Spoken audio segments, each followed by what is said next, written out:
My wife came out and left me years ago, and now she and her new wife are trying to convince me to let them adopt my son so they can have their perfect family.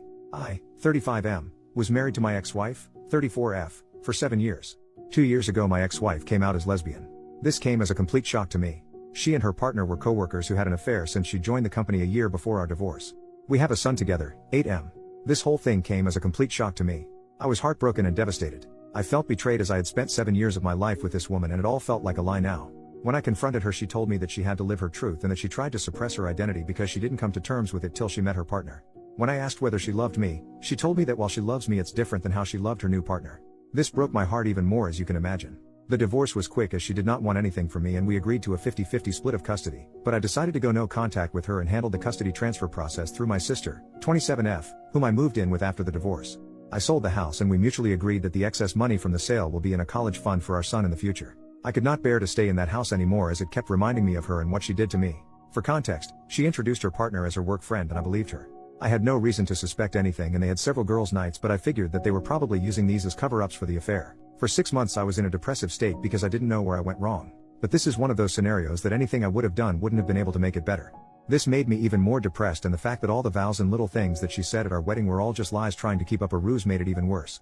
The two people that got me through this state was my sister, whom I am eternally grateful for helping with her nephew and helping me while maintaining her career. The other person that got me through this was my college ex-girlfriend. Around 4 months after the divorce we reconnected at a reunion and she really helped through the worst of it as a friend. Around a year after the divorce, we started officially dating, and I introduced her to my son.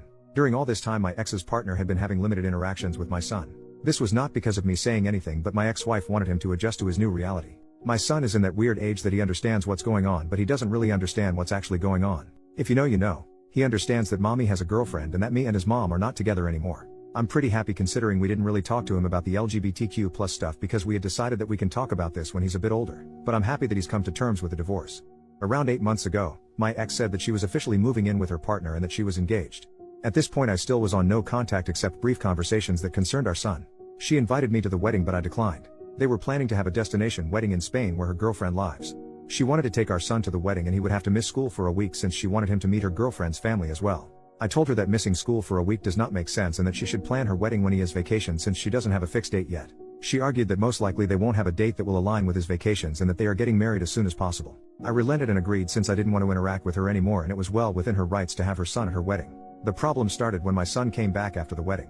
He was supposed to stay with me since we have a flexible week in week out custody arrangement. She wanted to take my son on her honeymoon so that he has a chance to bond with his new stepmother. I told her that she had already had 2 weeks with him since she had custody for a week before the wedding and that I wanted to spend some father-son time with him. I told her that it's well within my rights and that she should go spend some time with her new wife. She argued that since our son's interactions with her partner were limited because of her busy schedule, that this was a great opportunity for them to bond. I told her that she had 2 weeks for him to get to know her partner, but she said that they were busy with the wedding and did not have time. I told her that I had taken vacation days for us to go to a motorcycle expo and build a Lego set, 2 things that my son absolutely loves. She kept arguing and I finally told her that the custody was placed for a reason and that's the one thing I will not negotiate on. She got angry at me and left. Me and my son had a great time. I even got him one of those kid-sized motorcycles since he liked them so much. Over the next few weeks we returned back to our week in and week out routine. One day I find that my ex posted a photo shoot of them and my son under a caption of #lesbianmommies. I thought that it was post and it probably meant nothing, but it was showing them as a family and something about that did not sit right with me. When I got my son for the week I asked him that if his mom was saying anything to him. He relented a bit but told me that his mother had been trying to convince him to call her partner his mom. This was a shock to me as I never expected my ex to do this. Then again I've been wrong about these things before. I asked him if that's something he wanted and he told me that he is much more comfortable calling her by her first name and that he feels weird with calling 2 people mom. I told him it's okay and that he shouldn't feel pressured to do anything. I called my ex and asked her to meet up because this was serious and I wanted to discuss this. I confronted her about this and she told me that since her and her partner were married, it's only natural for our son to have 2 moms now. I told her that it's not okay for her to try and convince him into calling her partner his mom because she is not his mother, she doesn't have an active parenting role in his life and that any major parenting decisions require the 2 of us. She tried making an argument that since me and my girlfriend were becoming serious now and that eventually I might want him to start calling her mom. I told her even if we become serious I won't try and convince our son to start calling her mom, because he already has 2 parents and he doesn't need more. Then she dropped the bombshell on me.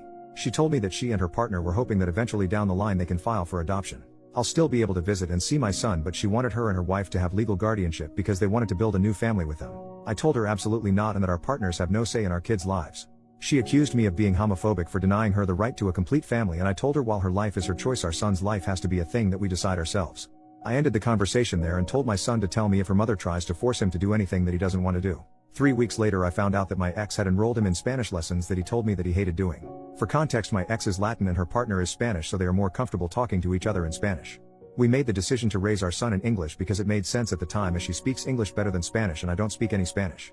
When I discussed this, she told me that she would like her son to connect more to his heritage. I said that I don't have any problem with that, but we have tried this several times before when we were married and he had shown zero interest in it. She told me that this time might be different since he will have 2 Spanish speakers at home.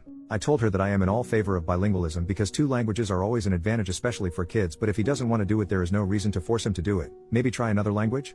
She then accuses me of denying our son his roots, and goes on a tirade of accusing me of denying our son his identity and coming back to me denying her right to a family. My girlfriend usually stays out of these matters, but she advised me to contact my lawyer and see what they can actually do. My lawyer told me that even if they send an adoption notice, I can contest it and it would take something exceptional like abandonment etc. for my contest to get rejected. My ex keeps posting our son as a part of her new family and it's honestly started to trigger me.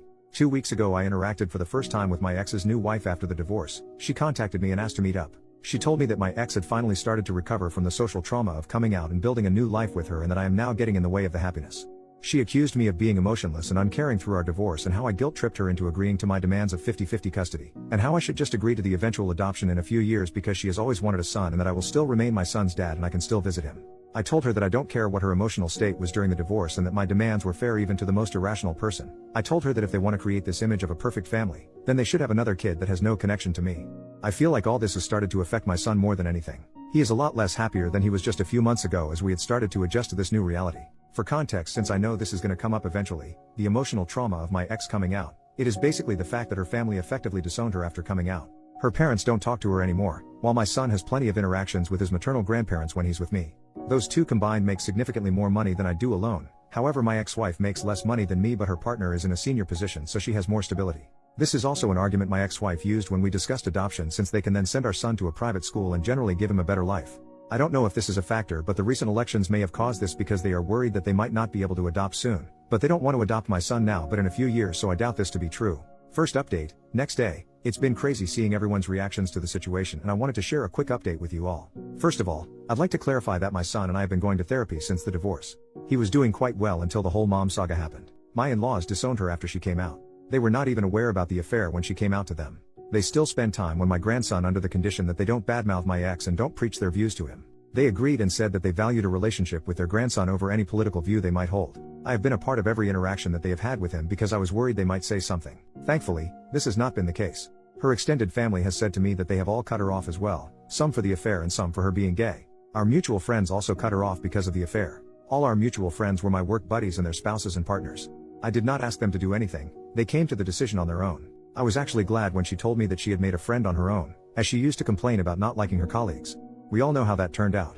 I'm pretty sure they're not planning to skip the country. I have all my son's documents and we decided it during the divorce because she was still figuring out where to go, and since I was moving in with my sister, the chances of them getting misplaced were low. I have also had no demands for any documents and she returned the passport to me when we came back. The whole adoption thing probably stems from the fact that my son has a very close relationship with his mother. The only times he has really complained to me is when she asked him to call her partner mom and that she was making him do Spanish classes that he did not want. We did everything for him equally during our marriage, but I had to travel out of state to my parents frequently during COVID because they were sick with pre-existing conditions and couldn't take care of themselves.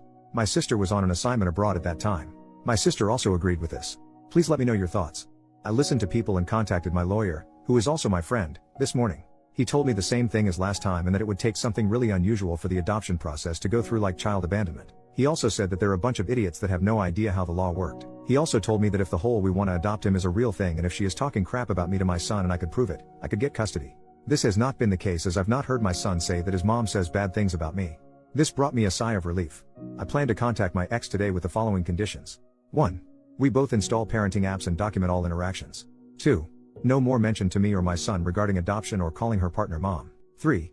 No more posting images of my son as a part of their perfect queer family because frankly, I don't want my son's photos on the internet when he is so young and he can decide what he wants when he is older. I plan to talk to my ex in a couple of hours. Please let me know what you think about this. Second update, next day. Hi all, so I talked to my ex today. She was busy yesterday and I wanted some more time to gather my thoughts. When we met, I put forth my demands. She told me that the parenting app idea seems fine and that she has no problem with it. She got sad when I told her to drop the idea of adoption and calling her partner mom, as it's just not gonna happen. She told me that her family was pressuring her to settle down. I proposed after a year of dating and I did not know this, and getting pregnant so soon after getting married was not what she had in mind. She got pregnant 1.5 years after getting married. Is that soon? I don't know. She told me that she was in the closet all her life because of her parents and that she thought marrying me would cause her feelings to subside and that she was happy until she met her partner. She did go through postpartum depression after giving birth, but I did not know that she didn't want to get pregnant so soon.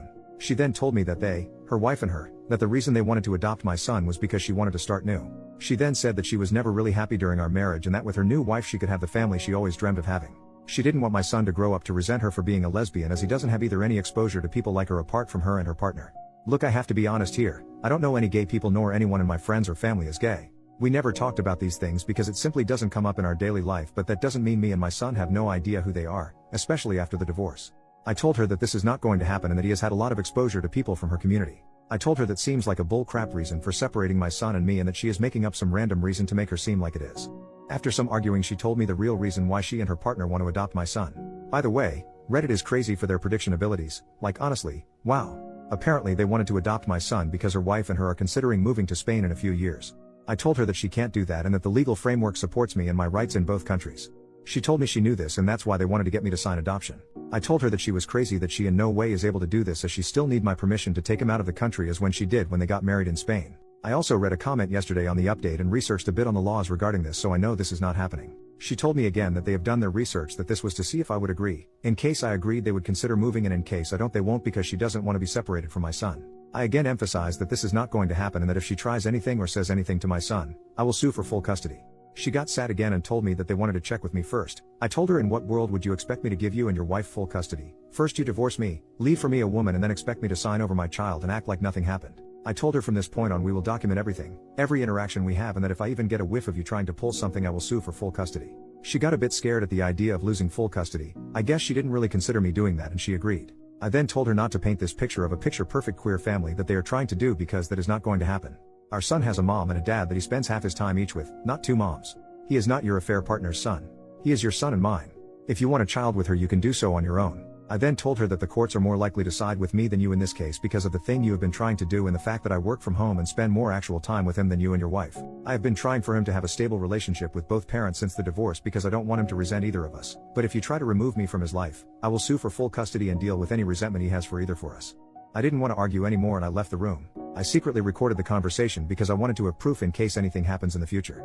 Honestly, Reddit, I have been very angry at my ex since the divorce. I have not shown it around her and my son because I don't want her to use this against me in any way and have been going to therapy, but I am still internally angry. The comment she made today about our marriage really hurt me even more. I have spent 7 years with this woman and her betrayal still makes me angry to this day. When I got home, I contacted my lawyer friend and he again reiterated that they would have to kidnap him. I asked him if there was anything else we could do and he said that the current agreement is very thorough. We have made sure of that. If I want full custody or not is up to me, but I have to be sure that I want to put me or my son through the whole process. I don't want my son to grow up without either of his parents, as that is just not healthy for him. That is why I won't sue for full custody now. If they are stupid enough to kidnap him, I'm sure they are not, then the law sides with me anyway. I know what position her partner is at their workplace, so I know they are making good money to leave it all behind for no good reason. As for the passport thing, I have all his documents and all things such as notifying travel, hospital visits, and others are already in the signed custody agreement. We already have a legal framework for all this. I am not going to sue for full custody now because I don't want that for my son. My ex-wife is still good mother and loves him and he enjoys spending time with her. Plus my son is the type of person to openly voice out what he doesn't find okay to me, so I will know if they continue any of their nonsense. On a more positive note, y'all, I'm not against Spanish lessons, but he doesn't like them. I was just suggesting that he try some language he like. There are other languages out there. I didn't say it to my ex then, but now I know that she was trying for him to learn Spanish because of the Spain thing. Thank you to everyone for their support, really helped me with understanding the problem. Holy crap though, I didn't even consider her considering moving to Spain until I read the comments. Y'all are great at this.